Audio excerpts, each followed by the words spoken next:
Testing. 1, 2, 3, 4. Hi everyone, it's Deb. I'm here in Florida still, and it's hot. And we have a tropical storm kind of coming our way. So it's hot, it's muggy. We're getting some rain as well as the heat, but the rain isn't cooling things off. And it's just yuck. And of course, I'm at that age that, heat just bothers me. Florida is probably not the place for me to be living. Probably Alaska would be better. But I'm in Florida, and I'm going to probably remain in Florida unless some just wonderful man from Alaska comes and swoops me up and swoops me off my feet and carries me to Alaska where I can sit in a warm room in a rocking chair and knit all kinds of lovely things. But anyhow, we can dream, right? So, welcome to my podcast. It is August 27th of 2019. We're not at 2020 yet. I keep trying to put us there ahead of time. But anyhow, as some of you may notice, I had my hair all cut off. As I said, it's hot. And my hair was rather long, and I just felt like I was melting all the time. And at nighttime when I was sleeping, my hair would wrap around my neck, and it felt like between, being hot and then feeling like my hair was choking me, I was like, it's time for a haircut. And I like it. It's taking some time to get used to. The original date of the haircut, it was like horrendous. It was so short that my hair it wasn't just my hair that was in shock, but I was in shock at the shortness of it. And I would have cried, except I knew crying wouldn't do any good. It wasn't going to change anything. And fortunately, my hair grows quickly, so it's been about 6 weeks, and I went to a new beautician and told her what I wanted, and it needed to be trimmed up because I didn't want it to lose its shape, but it was getting long enough to where it was going to lose its shape, and it was going to be hard for someone to follow. So I did that, and she did it exactly like I wanted it. Unfortunately, I probably should have told her a 1/2 inch all over instead of an inch all over. So anyhow, it's gonna grow. I'm still happy with it. It feels good. Sometimes I can wake up in the morning and it looks just so sassy, and I'm like, hey, I'm going to be 61 this year. In fact, in just a couple months. So sassy is good. So as I said, welcome to my podcast. I have titled it Yarn, Needles, and Life. I knit a lot. I've been doing some crocheting. I learned how to crochet when I was a little girl. My mother taught me the basics, fundamentals of knit and crochet. And back in 2004, I had some health issues, and I was a smoker. And I really needed to quit smoking. So I picked up the crochet hook, and I started crocheting. And then I switched over to knitting, and I'm predominantly a knitter. And I've been smoke free, so that's wonderful. The health issues have remained, but it could be worse. And I love knitting, and I do enjoy crocheting. My problem with crocheting is there's something about the way patterns are written between knitting and crocheting that I find it difficult to follow a crochet pattern. And I know that sounds kind of weird, but they're written just enough of a difference to where I have to really sit and think about what I need what they're wanting me to do in the directions. But that seems to be a problem with my knitting these days also, because I've done something that I don't typically do. I bought a couple of patterns, knitting patterns. Now, like I said, I don't typically do that, and there's a reason for it. Because typically I have found that when I have purchased a pattern in the past, that there was always some errors in it. In fact, I purchased a book one time of some really pretty patterns, and I started knitting one of them, and I was like, the numbers aren't working out. They're just, what the pattern says I'm supposed to have and what I have in reality is two different things. Something's not right. And after numerous attempts and numerous ripping out, I went to look if there was an errata online, and the entire book is filled with mistakes, and almost every pattern in that book has a correction online for it. And to top it off, they don't make it clear which line in the pattern is incorrect, so it's a hunt. And this girl, I will hunt a little bit, but I don't have a crystal ball, and I was just totally disappointed. I have not knitted anything from that book. Nothing has been completed. What I've started, I ripped out. I bought the yarn to do this beautiful, beautiful blanket. I was going to give it to my mom. It didn't work. So that really discouraged me in buying patterns. And it's been a few years now. And recently I got really brave and I purchased a pattern online. And it's by Hoey Locatelli. I follow the podcast Knitwits, and I don't remember if it was Leslie or I think the other one's name is Michelle. I'm so bad with names. I'm sorry, girls, because I love watching your podcast. And whichever one of you, and I think it's Michelle, that has moved out into the country with her husband, and you're living in this big, huge aluminum barn, and you've got your motorhome, your camper in there and all. I'm loving it. I'm just enjoying your experience and adventure. I'm living vicariously through you and your husband, okay? You have a fan. But anyhow, one of the girls in the Knitwits, they're the naughty Knitwits. They're not just the Knitwits. I'm the Knitwit. They're the naughty Knitwits.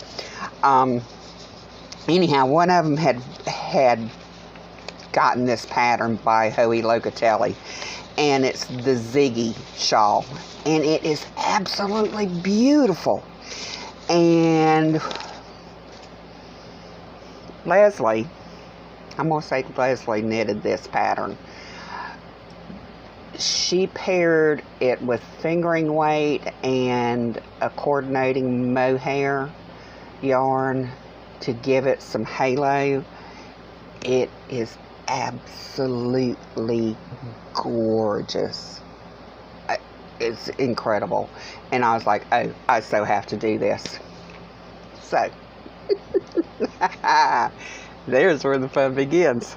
I buy the pattern, download it, print it out, and I'm looking at it and I'm like, okay, this is doable. I can do this. It's, yarn overs and, maybe some knit front and backs and a slip one and a make one, and that's okay. I'm not an expert knitter, but I've knitted long enough that, I know how to do things, and if I don't know a particular stitch, then I go to YouTube like everybody else does, and I look it up and I learn how to do it. So I had this beautiful yarn. It was Malabrigo that I purchased at a yarn shop over in Gainesville, Florida, at Yarn Works. And I thought, okay, I'm going to knit this gorgeous shawl out of this particular yarn. So I start. And I'm just knitting away, and I'm looking at it, and I'm like, dadgum, it looks really small. And then it was something's not working out right with the numbers here of the stitches on the rows. So, you know, I'm counting and I'm looking and I'm backtracking, and it has the written directions and then it has the charted directions as well with it, which is nice. And I'm looking and things just don't add up, and so 25, 30 rows into the pattern, I start ripping out all this lace. You know, the garter stitch isn't the problem. It's when I get to the lace part that's the problem. Well, I go through this entire process not once, not twice, but about 4 times. And by this point in time, my yarn is starting to show some wear and tear of being frogged so much. And I talked to my sister and I'm telling her about this, and she's not a knitter at all. She can't knit, crochet, sew, anything. She was a cheerleader. She can surf in the ocean. She can water ski. She can do all those, you know, sportsy things that I could never do. And me, I could sew, I could knit, I could crochet, and I could ride a horse, and, you know, hang wallpaper, and, you know, paint inside the house, and, you know, do all the domesticated housewifey things. And she's like, you know, you're going to ruin your yarn, you know, and do you want to keep doing that to your really nice, expensive yarn? And I thought, you know, you got a point here. So I took it out, rewound it, set it aside, and just set the pattern aside. And then I got to thinking, what can I do? I really want to knit this shawl. It's just gorgeous. And I asked Leslie in the comments box of one of their podcasts if she'd had any problems, and she's like, no, I didn't have any problems. And, you know, I held 2 yarns together and I used a bigger needle, so mine's bigger than the pattern calls for. And I thought, that's an idea. And I thought, you know, I've got all kinds of yarn. It's not expensive yarn. It's just run-of-the-mill, Hobby Lobby, Michael's yarn. And I'm going to give this a try. So I did. And I pulled out some yarn that I had. And the main yarn is Hobby Lobby's. Oh, isn't it wonderful? It's all backwards on there. Yarn Bee Delish Boutique. And here is the yarn. Oh, excuse my cat. She's doing her thing. And it's kind of a cream and a mauve and a grayish lavender. So it's variegated. And it's got a halo to it, if you can see, which is really pretty. And then I had some loops and threads from Michael's, the Wool-like, which is their fingering yarn that I've had sitting around here forever, because I bought a bunch of it because it was $2.99 a thing, or $1.99 a skein whenever I got it. And this is an off-white, a cream, or beige. Anyhow, it works with the Yarn Bee from Hobby Lobby.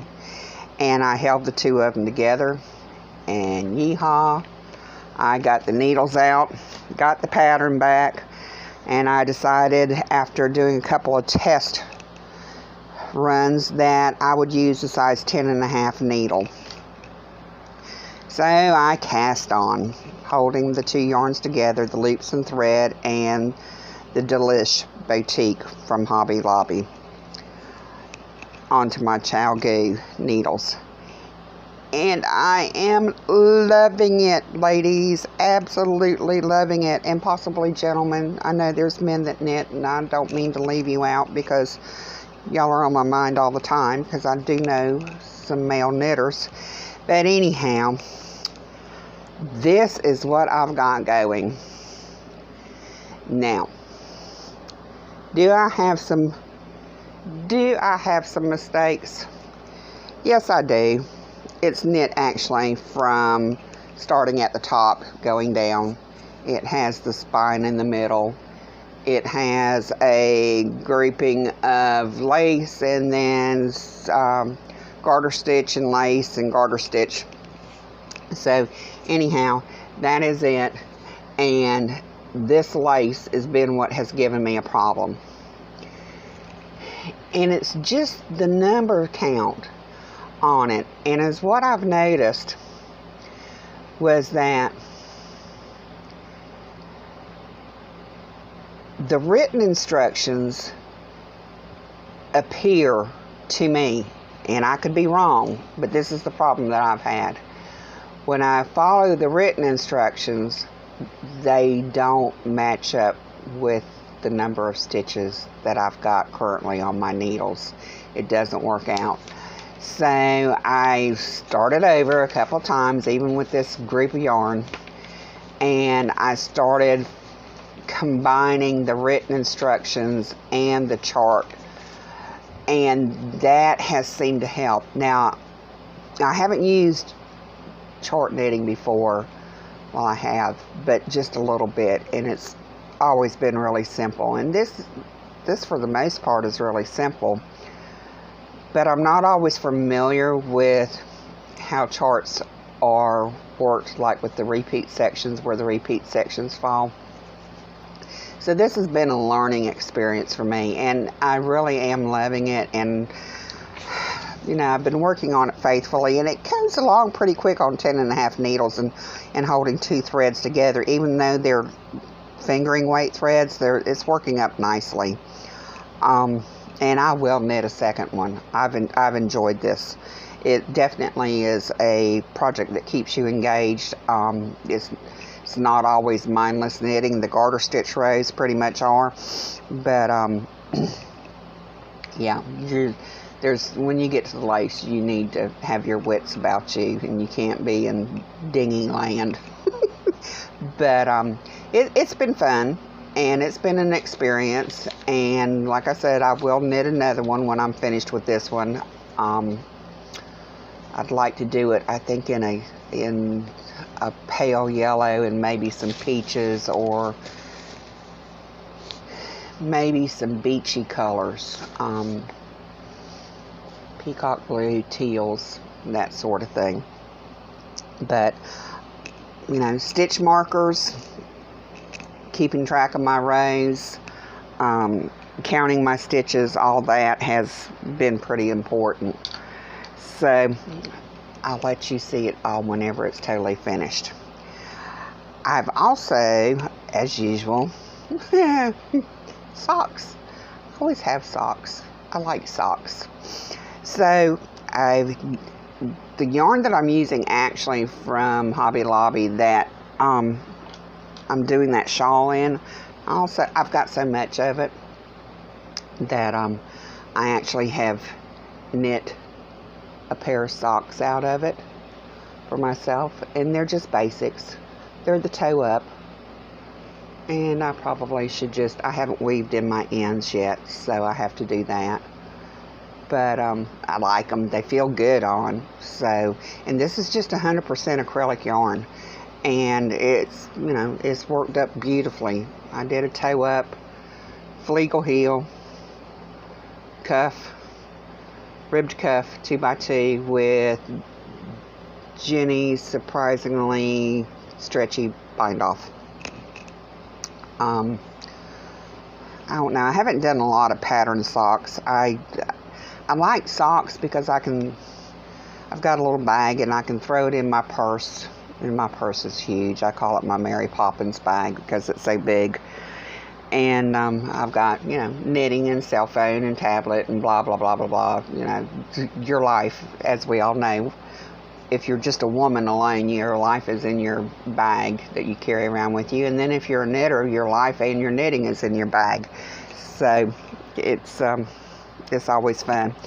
Another project that I finished, and this is knit with Lion brand yarn. It's the Mandela, one of the Mandela cakes, and it is called the Midsummer, and that's, the summer is spelled S-O-M-M-A-R, shawl. And it's nice. It's a crescent shaped shawl, which I really like crescent shaped shawls. As you can see, still have ends to weave in, but that's okay. And I didn't block it on a blocking mat. I don't typically block anything. This is 100% acrylic, and I feel like, you know, acrylic, you can take it and throw it in the wash machine and then throw it in the dryer. And since it is acrylic, you know, if you throw it in the dryer and you throw it in the washer and you throw it in the dryer, you know, the blocking is all undone. And so if you wash it, you're going to have to reblock it because it's got all this memory in it because of it being acrylic. So, you know, why block it? But is what I did. This is pretty. This was a fun knit. I really, really enjoyed it. In fact, I've knit 2 of these. I knitted one for a friend in some Cascade yarn that she had purchased, and she's a Florida Gators fan. And it was Cascade. They had an acrylic yarn that was in orange and whites and blues, or orange and blues and creams, and it was variegated throughout. It was really pretty, and I did take some pictures of it, but I don't know how to insert them here into this video, so I can't show it to you. But at the bottom of it, instead of the regular bind off on the bottom of her shawl, I did an Icord bind off, and I've never done one of those before. So, as I said, you know, when I don't know how to do something, I go to YouTube to find out how to do it. Somebody on there knows, and somebody's got a lesson somewhere for it. So I did an Icord bind off on the bottom of hers, and I really liked it. It's a feature that I'm going to utilize more often on the bottom of my projects. It was easy to do. It was very easy. I was pleasantly surprised, and it helped because that yarn was bulky, and it helped give it some, I want to say, a little added weight, but it wasn't so much that. It balanced it. That's what it did. It balanced out the entire thing, because if I'd have just did a normal bind off, I don't think it would have looked as nice. But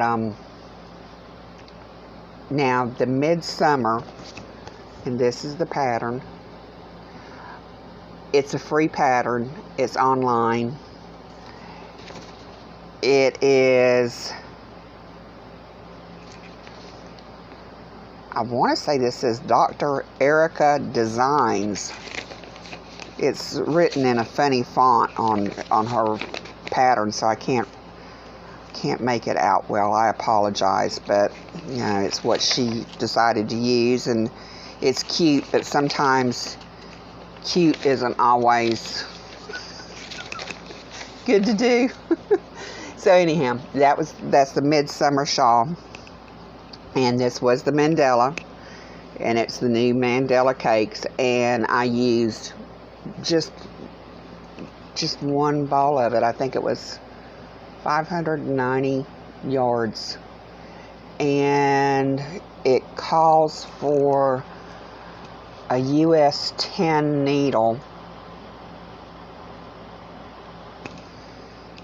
but I'm not sure that I used a 10. Maybe I did. I apologize, and I didn't write notes on my paper. I wrote notes, but I didn't write notes as to what needle size I used. You know, I just kind of cast on a few stitches and give it a whirl and see how I like it, and if it looks good, then that's what I use, because sometimes the suggested needle size with the yarn weight, just, I don't know, it's so dense, and I don't always want dense. I like fingering weight yarn, and I like sport weight yarn. I like both of those really well, and I am drawn automatically to those weights of yarn. I don't know what the deal is, but it's just a thing that I have going on. And but you don't have to knit it tight, you can use a bigger needle and get you more of a drapey and lacy effect by doing that. Oh, is what I was going to tell, what I started to say about the blocking. I don't typically block, and I didn't block this per se by conventional blocking methods. Sorry, my cat wants out of the room. But as what I did was I just took it and I put it in a bucket of water, a bucket that I'd picked up from Dollar Tree. And they sell the same things online in knitting sites, and you know, they charge us $6 or $10 for it, and Dollar Tree has the exact same thing for $1. So I'm cheap. Okay, I'm cheap. I am frugal. I live on very fixed income, so I watch my pennies and my dollars and my dimes. So I picked up one of those just specifically to be able to soak my hand knitted items in, and I tossed this in there with some lukewarm water, and I let it sit for, I don't know, about 15 minutes, and then I took it out and squished the water out of it, and I took it, and I have an extra in my bathroom. There's an extra shower rod that's in my bathtub, and I use it sometimes to just be able to hang up clothes that I've washed, and I want to either let them drip dry or just air dry instead of putting them in the clothes dryer. And I just put this, I draped it over the shower curtain rod, and I just, you know, straightened it out so it didn't have wrinkles in it, and I gave it a little tug, and I just let it drip dry, and it worked beautifully. Okay, I'm really happy with it. It's like, this would have been, in my opinion, the pinning out of things, and I've got some mats that I can pin out on, but one thing is they take up a lot of room. Okay, I don't have that kind of room available to me to be able to do it, so that's one of the reasons why I don't do it. And I don't like getting on my hands and knees because I have a tough time getting up once I get down. So this worked out really nice, and I didn't add anything to the water, just plain tap water, and I just let it have a nice little soak and relax, and it did. And all acrylic yarn has an acrylic feel to it. You can't ever get rid of the acrylic feel, but it softened up some more from what it already was, and I noticed it bloomed some, and yeah, I'm happy with it. It's pretty. You know, it's garter stitch. It is yarn over, knit two together. It is yarn over twice and knit once, and then you drop those double yarn overs to get your drop stitch here, and it was fun. I liked it. So, you know, I guess I liked it pretty good because I've knit two of them now. One for my friend with the yarn that she wanted, and this one for me. So, and I will knit the pattern again. I'd like it. It was enjoyable, and it didn't take forever to do. You know, it was something that just kind of went along pretty quickly. Let's see, what else am I doing? I've always got something going. Oh, yes. Let me see. Let me get this. Now, I came across accidentally online a pattern, and you know, I use Yahoo for my email, and I don't know, it's Chrome or whatever. They have little tidbits of different articles that you might be interested in. And they had a pattern for a scarf. And it is the coolest scarf. It was like, I've never seen anything like it before. It is a long leaf. And it starts out at the point, at the tip. And it gradually increases, and then when you get to the end, it curves back around and rounds off. But all the way up the center of it is the center of the leaf spine, and it's not your typical spine like is in shawls with the yarn over and the knit one and the yarn over. It's not that kind of thing. And then along the edges, you've got little veins of the leaf that go, and it's knit out of mandala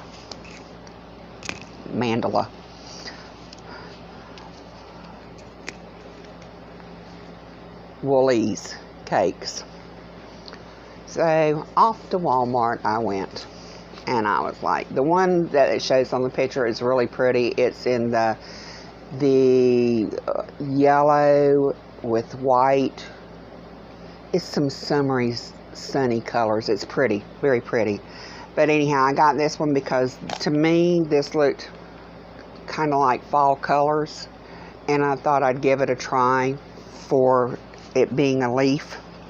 And so far, this is what I have knit. And as I said, it starts at the bottom at a point. Here is the spine that goes up the center, and if you notice here, here's the veins on each side. And as you go along, of course, it gets wider and wider, and of course it changes colors because of the changing of the color of the yarn. And I'm liking it. It's engaging. It's engaging enough to keep you from being bored, but it's not so engaging that you can't watch TV or podcasts and be able to knit too. There's really not a whole lot of counting. In each section of the leaf, you have a total of 8 increases. So, when I get done with one section, I count it to make sure that I have everything there. But it's been really easy, and I've really enjoyed it. And it is called the leaf scarf, and I didn't print out a picture of it because she had one really big picture of it, and then on the first page, and then on the last page she had numerous photo shots of it, and they're gorgeous. They really are. It's pretty, but I didn't want to use up all that ink. It would be nice if you had the option when you went to print a pattern, and I do everything from either my cell phone or from my little tablet, so it's not like I've got a laptop to work with. But it would be nice if there was a way that you could just add just a little photo instead of having to print this huge picture of something. But it's called The Leaf, L-E-A-F, and it's written by Trudy, T-R-U-D-Y, Lindsley, L-I-N-D-S-L-E-Y, and it's got a 2019 date on it. It doesn't have a month date, just a year date.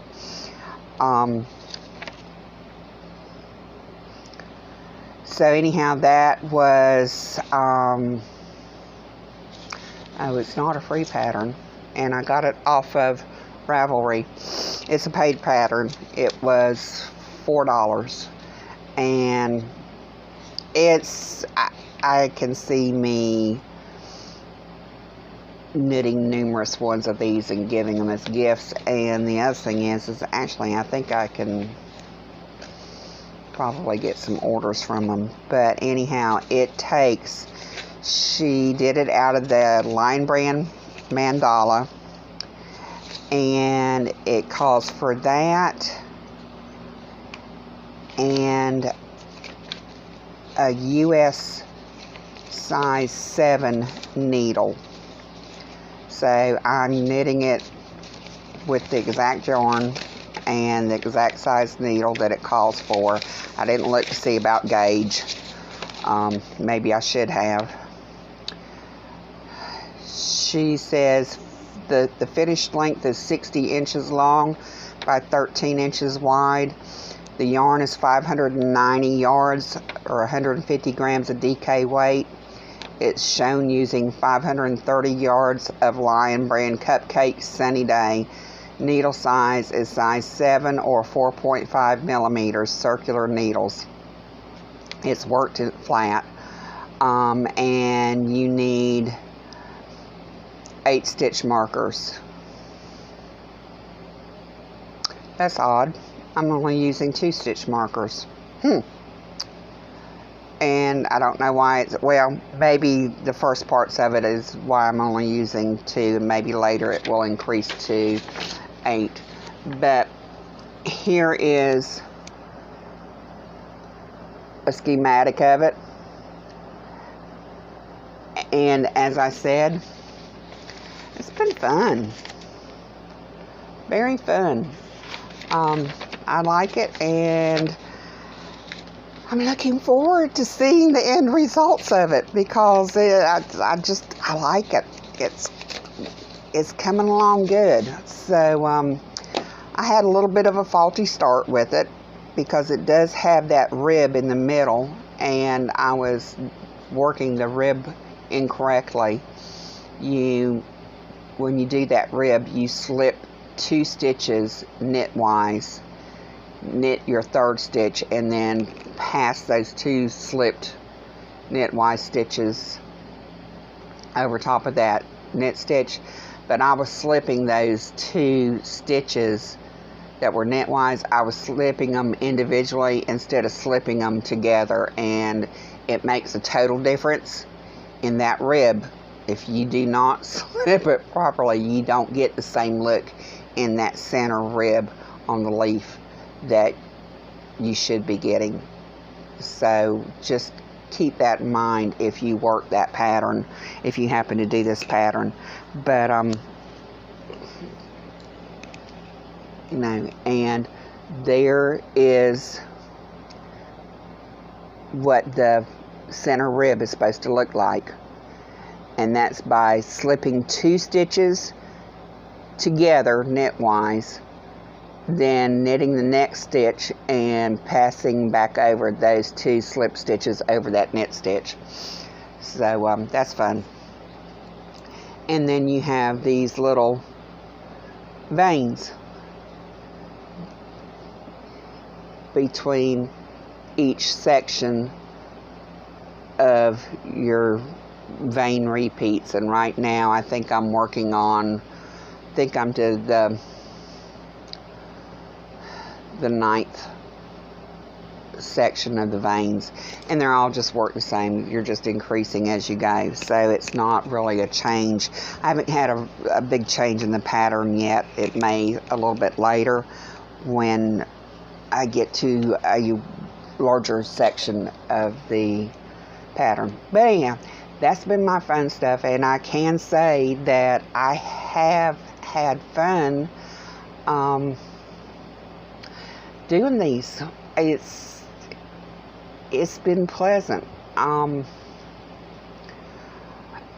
enjoyed it a lot, and I hope that, you know, some of you all will be excited about giving each one of these a try. Hoey Locatelli's shawl, the Ziggy, and it's Ziggy. It is gorgeous. It's been a challenge for me, and I will say that because I had such a tough time at the beginning, such a rough start, that I was daunted by it, and I was disappointed, and I was like,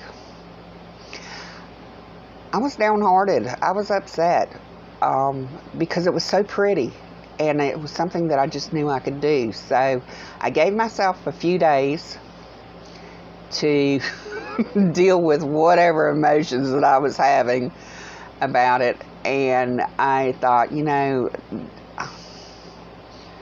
and the pattern was $7, and while that's not a huge amount of money, it's still $7, and I was like, you know, I can't believe I've bought this pattern, and it looks simple, you know, and it really, the stitches aren't hard, you know, they're yarn overs and knit two togethers. It's not a difficult thing to do. We do it every day in our knitting. And I was like, you know, this is not going to beat me. So I just sat down and I cast back on and I started all over again. And of course I did have to rip out a couple times, and I also did try different needle sizes too, which was part of it. But I was like, I am not going to let this get the best of me. I can do this. Hoey Locatelli is well known. You know, all I've ever heard is how wonderful of a designer she is, and not just that, but how well written her patterns are. And they're not complicated looking pieces. I mean, they're nicely done, but they're not just, I mean, when I look at some of the things that people do, I'm like, oh my God, how do people do this stuff? I mean, they're so intricate, but her stuff is nice, and I was like, I can do this. So, Hoey, I'm telling you, I don't know you. I've seen your designs. I just absolutely adore them. This is my first attempt, and please understand, I'm not bashing it. I'm hoping that actually with my experience that I personally have had, I'm sure there's others out there that have had the same experience and maybe have put it aside and said, you know, I'm not doing this. Pick it back up. Try it. Just take a deep breath, relax, turn everything off, sit by yourself in the room, and just do it. And I've been using actually the written instructions and the charted intermittently together to make sure that I am on the right track, and that has helped me tremendously. Okay, and you know, there's been a learning curve for me in there, and you know, I've learned some things, and that's great. You know, it has definitely expanded my capabilities, I guess, or a little bit more confidence in looking at some patterns and being able to follow them a little bit better. And they always say too that the best thing to do is to read a pattern after you've printed it and before you go to knit it. Let's see, I've done that. Does it work? Yes, it does. It helps you to know what you're going to be coming up on and what to be expecting to look for through the pattern. But I have also read through a pattern before, and once I read through it, I was like, I'm not doing this pattern because it's over my head. It wasn't that it was over my ability to do the stitches. The pattern details were, I couldn't follow them. It was way more than what this girl could deal with. So, you know, you got your pros and your cons. All right. What's on your needles? I don't know if I have some more socks on the needles. I know I did. And I frogged it. I had it knit past, I did the toe, the foot, the heel. I was working up the leg and was getting close to doing the cuff. And I tried it on and I frogged it. And I cast it back on and knitted the toe and half the foot. And I looked at it, and I put a little design in there, and I looked at it, and I frogged it. And I cast it back on. And I thought, I'll just do a basic one. And I got just to the point of starting the heel, and I frogged it. The yarn's nice. It's, I want to say it's a sock yarn. It's wool, and it's like 75% wool and 25% nylon. So it's something, you know, that I can do. And I've been using a size 2 Chargou circular needle. But because I do magic loop and I do toe up. I've done cuff down. It took me forever to learn how to knit socks. Okay, it was just like, I could knit on DPNs, I could do the cuff, I could do the leg, I could do the heel, the back of the heel. But when it came to that heel flap of turning it and then picking up for the gussets, I spent 6 months trying to learn how to knit socks. I was so frustrated. And I was like, I know this isn't rocket science, but I didn't understand the terminology. I didn't know what a gusset was. I bought my socks at Walmart. They don't talk about gussets. They just tell you what size they are and you put them on your feet. Okay? We know that. I know what a toe is. I know what a heel is. I know what a cuff is. And I know what a leg is. And I know what a foot is. But I didn't know what the hell a gusset was. Alright? Well, after 6 months of just total frustration, I was ready to tear my hair out. I was determined I was going to learn how to knit a sock. I decided I'd knit a baby booty. Just a basic little plain baby booty. I mean, you know, baby's foot's this big. So how frustrating could that be? I mean, it's not like I'm knitting a sock that's 9 inches long, okay? We're talking 3 inches for a baby's foot. I knit this cute little booty. It was just a basic little booty. It was basically a little baby sock. And the light bulb came on. And I had my aha moment. And from there on, I was good to go. And I've been a sock knitting fool ever since. I know I have 30 plus socks that I've knitted for myself. I've given a couple pair away. I have one friend that I knit her a pair of socks, and she absolutely loves them, and she wears them every winter. She lives up in West Virginia. It gets cold, and you know, she thinks that I'm just this genius because I can knit socks, and God knows I love her. Hey Sherry, I adore you, sweetheart, and every time I knit a sock I think of you, and I'm going to knit you another pair of socks and send them to you. But you know, not everybody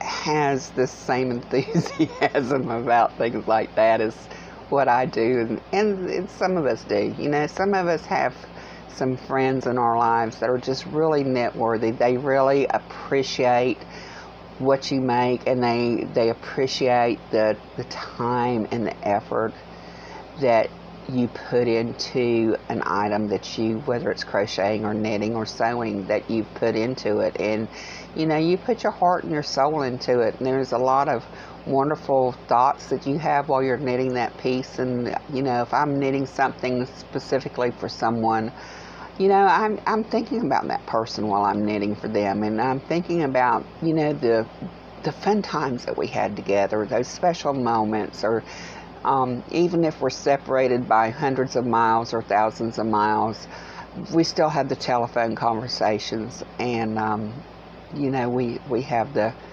2-hour phone calls, and the laughter, and you know, and the joy, and sometimes it's tears. You know, we have losses in our lives and in our families, and so you know, we're there to encourage each other on, and that's what friends are for. You know, we're not just there for the good times, but we're there for the hard times too.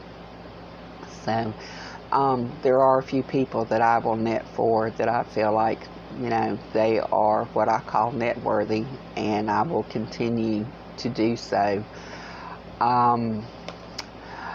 You know, I'd love to hear what some of y'all have on your needles or on your hooks.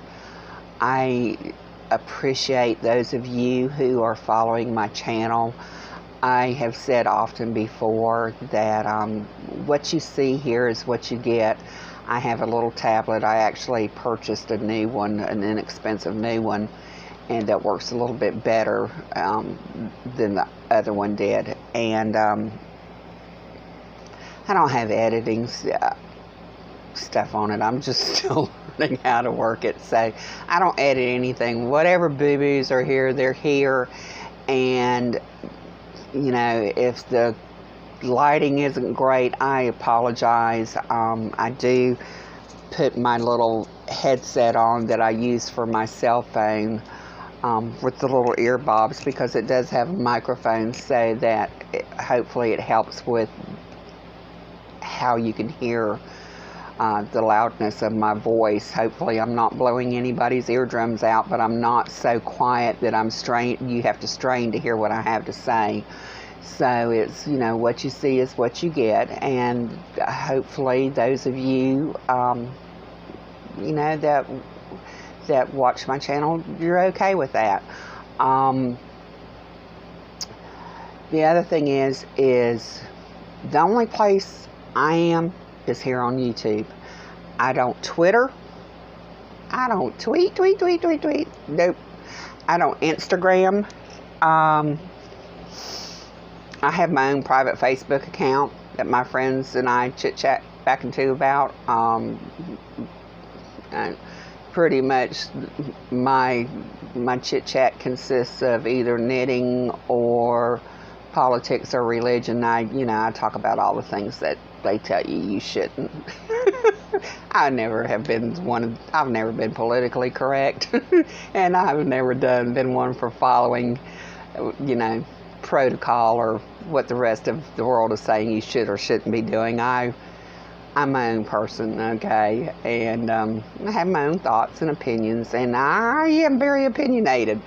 So, some people don't like that in others, and other people do appreciate the fact that, if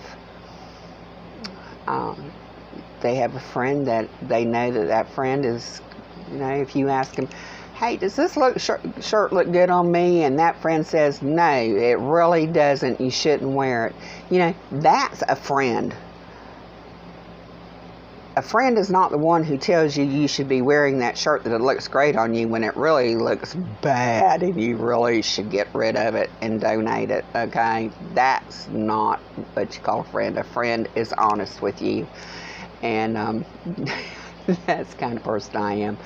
I say what I think, and I am of the type that everybody's entitled to their own thoughts and opinions. That's good.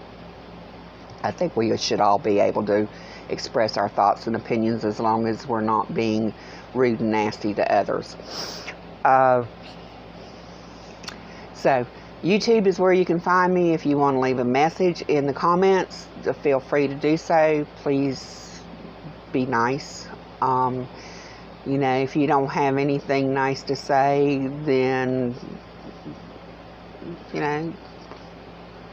I guess you can leave it if you want to, but isn't necessary, I guess is what I'm trying to say. As I used to say to my daughter, just because you think it doesn't mean you need to say it. And I try to follow that rule. It doesn't always work out that way. But I have had some nice comments. I haven't had a lot of them, but I have had some nice ones, and I appreciate those of you who have commented. I did have one person comment that they liked the video that they watched, but I shouldn't put anything about my life on here. Well, my podcast name is Yarn, Needles, and Life. And I'm a person. I'm not a robot. I'm not artificial intelligence.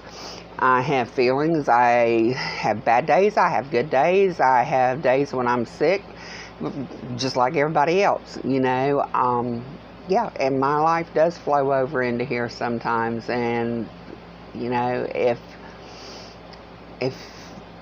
it does, and at that at some particular time in the podcast that it happens to, and you don't want to hear any of it, that's fine. You can turn it off. You can skip forward. It's not a problem with me. But I am a person, and I do have feelings, and I do have thoughts, and I do have not a real active life, but I am living, and I'm part of this world. So life does come on here. I am almost 61. Just a little about me. I've been divorced since 2004. I never remarried. Prior to that, I was married to the same man for 30 years. I married at a very, very young age. Thought it was going to be till death do us part, and it just didn't turn out that way. And it's sad that it didn't, because even though I was extremely young when he and I married, I took my wedding vows very seriously, and I wanted it to be, forever, until one of us died. And nowadays I know that's rare for people to feel that way. Some people get married and divorced almost like as often as they're changing their underwear, it seems like. But that's the way society has moved towards. I am a mom. I have 3 adult kids. One of them's 43. I still call him my kid. Those of you who are moms know that your children never quit being your children. It doesn't matter how old they are. And I've got, I think it is 8 grandchildren and 4 or 5 great-grandchildren. So, I feel blessed in a lot of ways. It saddens me because I don't get to see them like I would like to. I rarely get to see them, and it's that weighs heavy on my heart sometimes. And anyone who is a mom understands that that feeling. So I'm looking forward to it becoming cooler weather. I know last year that winter was brutal on a lot of people, and it didn't seem like it was going to ever end for some parts of the United States, and I hope that nobody has to go through that again. Here in Florida, we're currently looking at a tropical storm possibly coming our way. Right now it's way down below the end of Florida, in the Caribbean area, and hopefully we won't get anything but maybe just a little bit of rain. We've been fortunate so far this year to really not have anything hit us. Hurricanes I can deal with. Tornadoes and earthquakes just scare the bejeebies out of me. I know a lot of people say, how can you stand it with hurricanes? Well, with hurricanes, we actually do have some advanced warning. So, it's like this tropical storm. They've been watching it now for a week and been reporting about it on the news. So, it's there, and it has a potential, but the potential isn't really great. So, you can track it, and you can have enough information to decide if you need to go or stay. Even if they don't say that you need to evacuate, it's just going to be a really, really, it's going to be a hurricane, and it's going to be a little rough, but it's not going to be a Cat 4 or Cat 5 or a Category 3. Some people still want to leave, and that's okay, but at least you have time. Tornadoes and earthquakes, you don't get advanced warning. They're just there on you like a really mean snake. Okay? That's all I can think of right at this moment. And tornadoes, no. Tornadoes are just,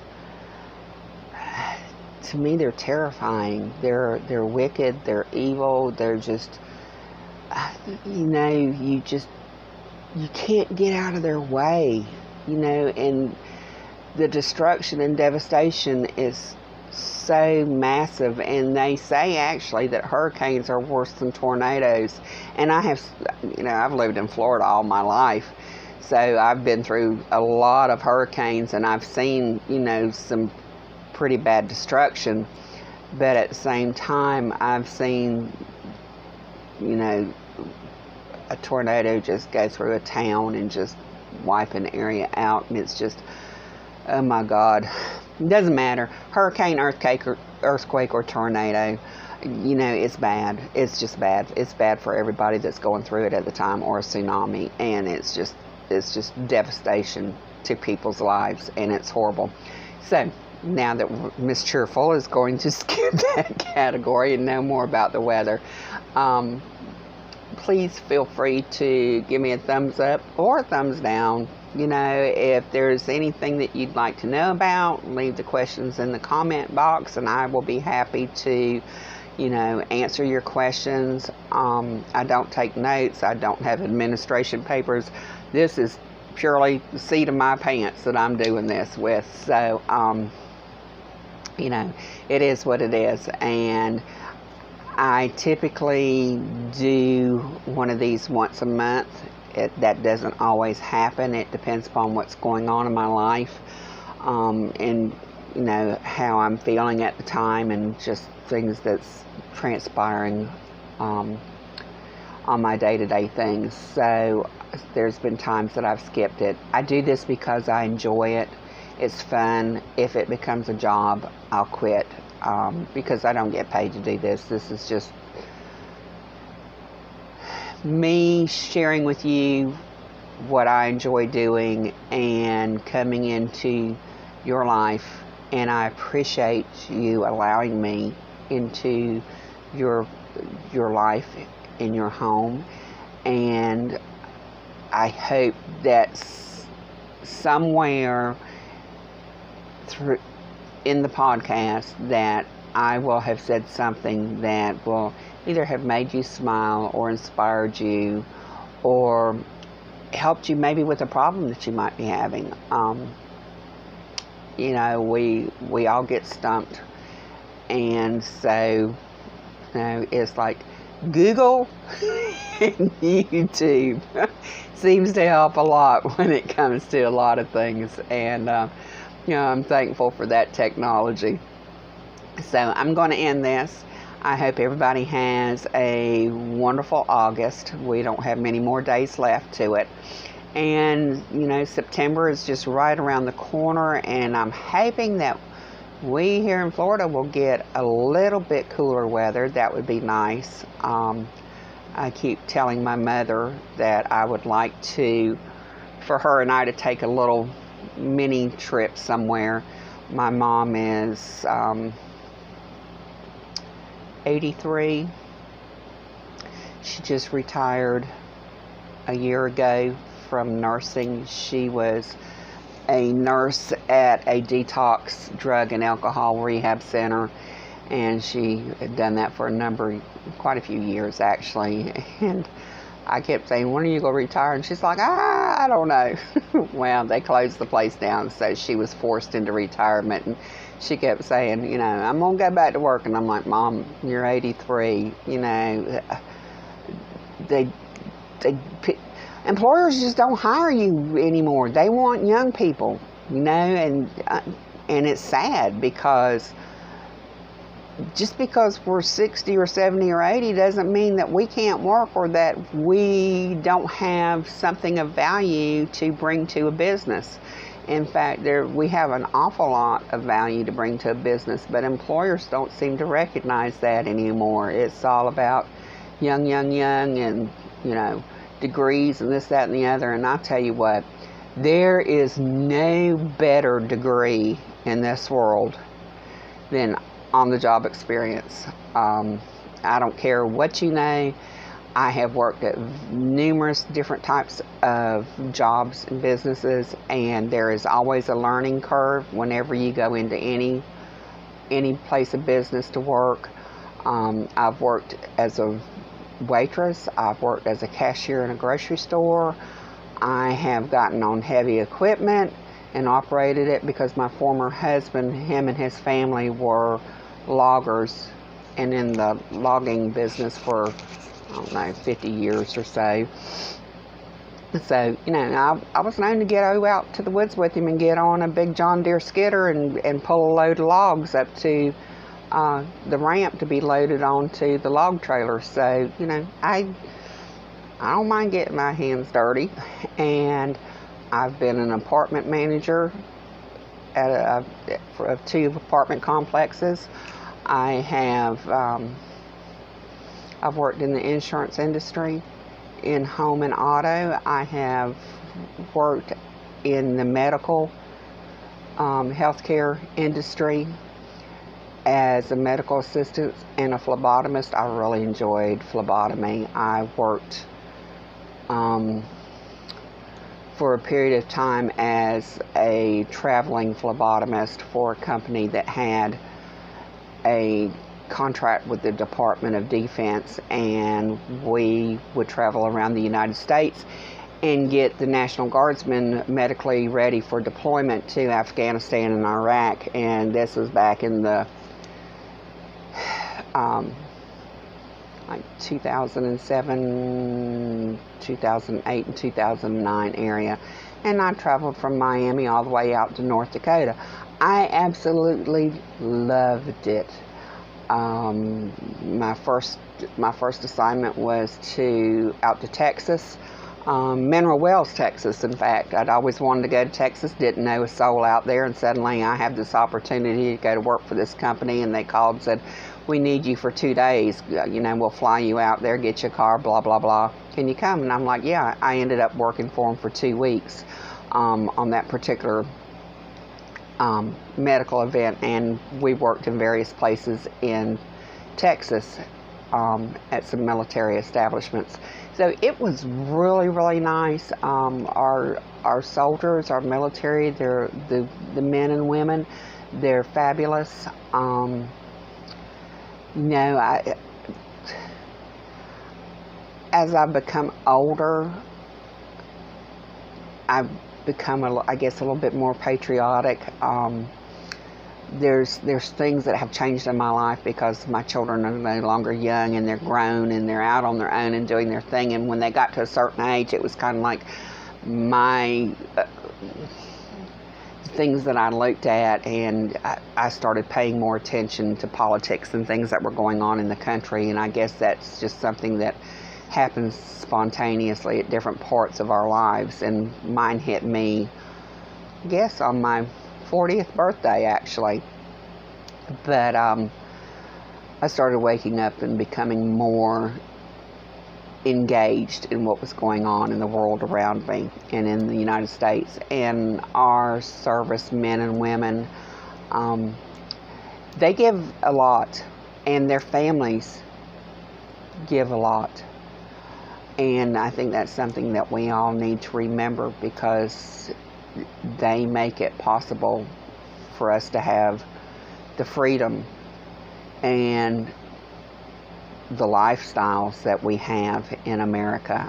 And that's important, because I do know from traveling to other countries, and I have traveled to other countries, that Americans are very, very blessed and fortunate. We have the right, we can watch what we want to watch, we can say what we want to say. Doesn't matter that what, you know, it doesn't always mean that it's good or that it's bad, but we do have those freedoms. We're not told how to think, what we can watch, what we can say, what we can read. We do have choices, and choices allow you freedoms, and when your choices are taken away from you, you no longer have freedom. And freedom is very, very important, and we have thousands upon thousands upon thousands upon thousands of people who have given their lives so that we can have those freedoms. And I think we need to stop and take note of that. You know, and the families who have lost their loved ones, because those loved ones believed that freedom was important enough that they were willing to die for it so that we could have that freedom and so that their families could have that freedom. So, that's something that we all need to take into consideration. The other thing that I'd like to say, and some people may want to turn me off right about now and not listen any further, and this is going to be the wrap up of my video because I see I'm into an hour and 10 minutes. But something that I have noticed, and I had this conversation actually with my sister on the phone last night. I've noticed a lot of people say, government should do this and government should do that. And government does have a role in our nation, and in every country, government has a role. They're there to provide us with specific services, like your local government in your town has specific things that they are required to provide the residents and the citizens of that town, city, and county. And that will be in your state statutes of the state that you live in. And I know this because I ran for a political position one time for a local office here in the county that I live in. So I looked up this specific duties and responsibilities of a county commissioner, and it's to provide fire service and police and sheriff and a hospital, and there's certain services that they need to have. But we have to remember that the more that we say, well, government should be doing this or government should be doing that, that means that we're bringing that government into our daily life. And the more that we have government into our day-to-day life, the more restricted we become. Not just in what we can have the liberty to do, but government also. You think your teenager is expensive? You think your preteen is always nickeling, diming, quarter, I know parents wish that's what it was, dollaring you to death? Government is the biggest consumption of our money, okay? And every time we want government to step in and do something for us, their hand is going to be held out and they're going to say, right there, put the money right there. Put the money where your mouth is because it's going to cost you. And any politician who says that this, and this should all be free, nobody should have to pay for it, sweethearts, ladies and gentlemen, nobody lives for free. It costs money just to breathe, because you're going to need something to drink and you're going to eventually need something to eat, okay? So, you can't,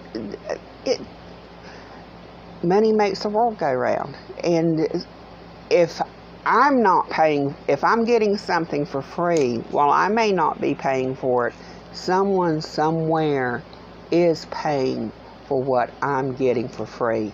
And that's just the reality of it.